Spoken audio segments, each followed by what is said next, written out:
Hey everyone, welcome back to Sassy Gal Preppin', and here is an update on my seedlings. When I started, I had full pans of the solo cups, and now I don't. I have kind of weeded out, if you will, some of the ones that just really either did not start, like this one I just pulled out today because like nothing ever came up at all in the last month. And then I pulled this one this morning out of the bunching onions because it's just really not doing anything at all. Whatever. So what I'm gonna do is clean out the soil as I've done with these. I have reused the soil to actually kind of fill in the cups on the plants as some of the plants are getting taller. And then otherwise I'm just putting it back in the bag to be able to use again. So let's see, what have I done so far? These bunching onions, I just don't know what they're supposed to look like. Everything right now looks just kind of stringy, but I've never planted these before, so we'll see. I guess we'll just keep watching them. This is a tomato plant right here. This one here in the green is a green pepper, and I've got some tomato plants there. There's another bunching onion one right there. What I have been doing, and you can kind of tell on some of these plants, is that I have been filling up the soil, kind of building up in the cup, if you will. So I'm not going to be potting up with these cups. I started kind of not filling them up all the way like this one. This is celery right here. And then as the plant would grow and get a little taller, then I would add more soil in, which I've been doing here with this kale. And then I would just kind of keep adding up. And sometimes I will mound it up because one of these, here it is, one of these got really tall. And then I just kind of mounded it up like that. And I'll probably keep doing it until I get them outside. This, I may end up having to actually choose between the two of these and only pick one. I don't know. I don't know how kale likes to be messed with, if I can even pull it out safely and plant both of them outside when it comes time to transplant. I don't know. That is what I'm leery about, because sometimes you have to thin the seedlings. I may end up having to choose between these two as well.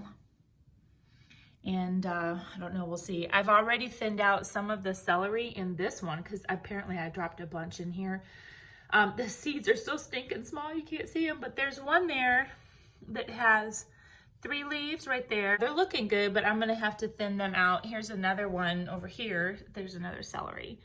And apparently I dropped a bunch in there and I couldn't even tell. Here's another tomato. This one's looking good.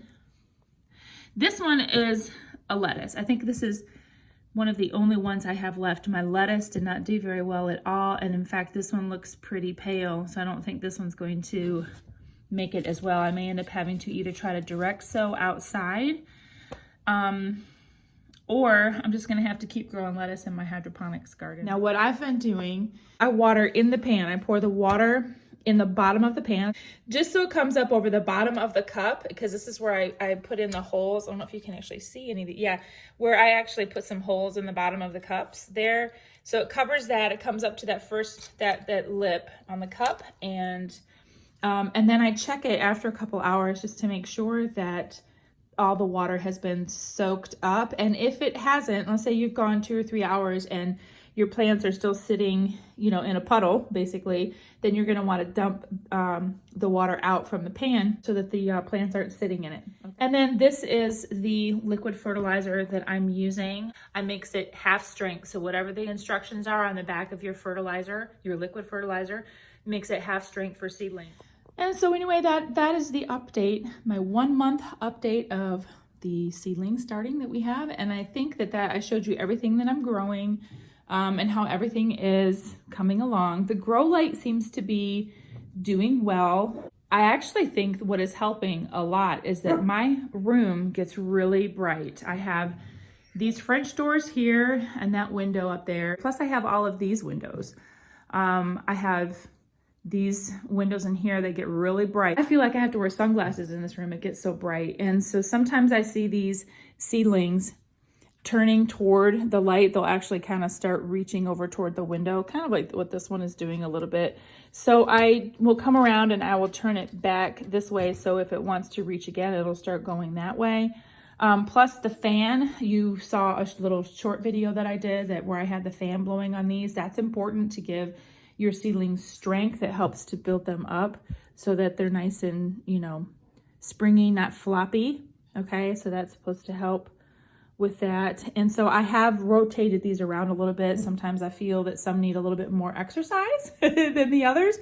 I want to keep them strong. So anyway, I think that is everything up to this point. If you have any questions or comments, please leave them below. I'm open to learning. I also just want to show you what I've learned from my seed starting class. And this is just a progress of trying to start a victory garden. Y'all take care.